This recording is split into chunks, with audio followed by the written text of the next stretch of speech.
Beleza, gente? Estamos voltando aí para continuar falando sobre algoritmos. Novamente eu estou aqui, ó, nesse canto.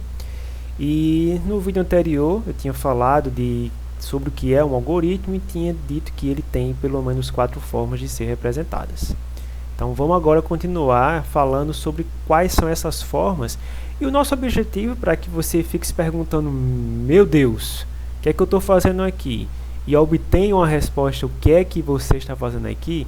Está fazendo aqui porque eu quero chegar na quarta forma de representação, que é a linguagem de programação. Estou apontando aqui para o vácuo, né? Mas na verdade é porque o slide está aqui na minha frente, né? Eu estou vendo, olhando para vocês, eu estou vendo também aqui o slide. Então, às vezes eu aponto para cantos assim abstratos, mas na verdade é porque eu estou apontando para o slide que está aqui na minha frente. O meu objetivo, né, nessa aula é chegar aqui nessa parte que é as linguagens de programação, que é a quarta forma de representação. E é essa que a gente vai trabalhar ao longo da disciplina. Só que antes eu vou falar rapidamente daquelas outras 3 formas, a descrição narrativa, o fluxograma e o pseudocódigo. Começando com a descrição narrativa. Como o próprio nome diz, é uma forma de narrar e descrever um algoritmo. Então, se eu pego uma receita de alguma comida, uma receita de bolo, por exemplo, ou de qualquer prato que vai fazer, eu tenho uma descrição dizendo, olha, junta isso com aquilo, junta os ovos com a farinha, com o óleo, com tal coisa, baunilha, etc. Enfim, vários ingredientes para compor a formação de um bolo, ou de uma receita qualquer. Então, esse tipo de representação é o que eu chamo de descrição narrativa. Ele normalmente é numa linguagem natural, uma linguagem como o português, o inglês, o espanhol, e ela normalmente é um esboço, né, de passos, né, ela considera os passos mais importantes, ela não entra em determinados detalhes. Para você ter uma ideia, essa coisa também ela pode ter descrições ambíguas. Uma receita de bolo, uma receita qualquer de comida, ele diz a você, tempere com açúcar e sal. Mas tempere com que quantidade de açúcar e sal? É impreciso isso.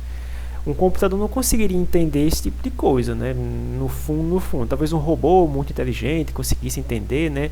Mas ele é uma coisa que é baseada em conceitos muito matemáticos. Então, temperar com açúcar e sal sem dizer a quantidade é impreciso. Ele não tem como entender e resolver essas coisas.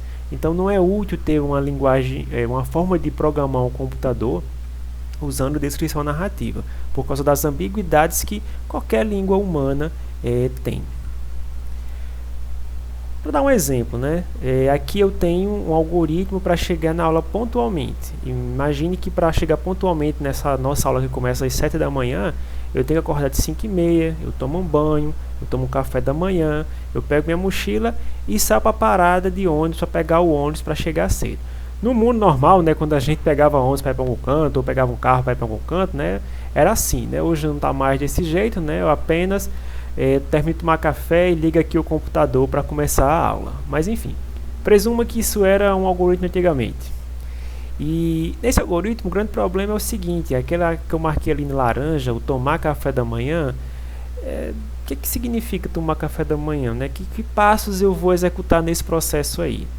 Podia descrever de uma forma um pouco mais detalhada o passo a passo de tomar café da manhã, seguindo esse formato aí, ó. Pego o leite na geladeira, boto num copo, pego uma fatia de queijo, pego um pão, boto o queijo com o pão, faço uma espécie de sanduíche, como ele e tomo leite. Ficou muito mais detalhado essa forma aqui, essa narração aqui.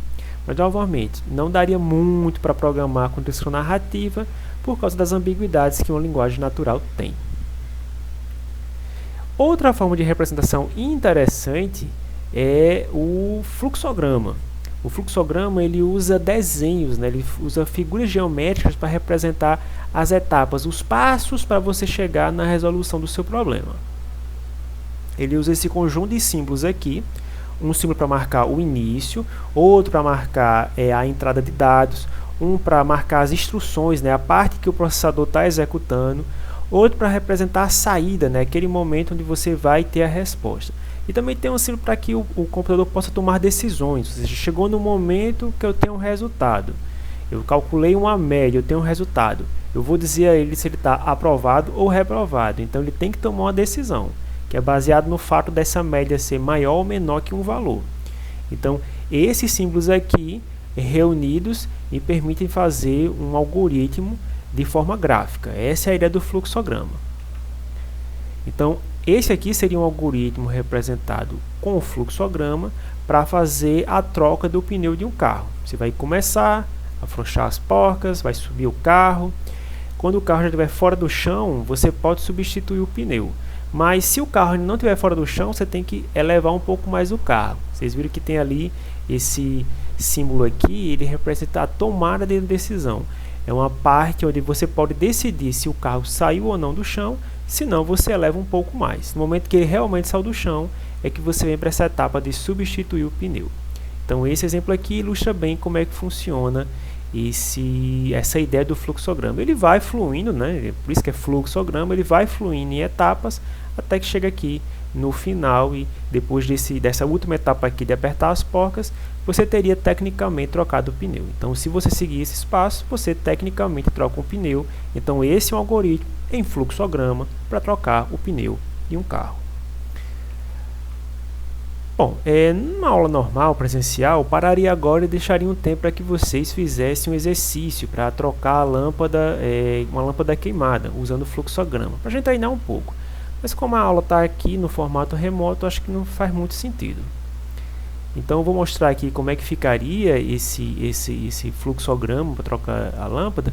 Não vou me detalhar muito nele, você pode ver ele com calma depois no slide que eu vou disponibilizar e você vê como é que eu pensei isso. Você pode inclusive tentar, né, fazer por você, da sua cabeça, e depois comparar com a resposta que eu dei.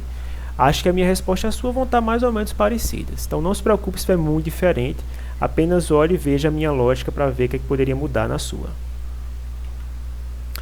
A gente está chegando agora no caminho que eu quero, que é chegar na parte de linguagem de programação. Mas antes tem esse outro aqui que é o pseudocódigo. Eu vou parar o vídeo aqui nesse momento para que eles fiquem mais ou menos com o mesmo tamanho.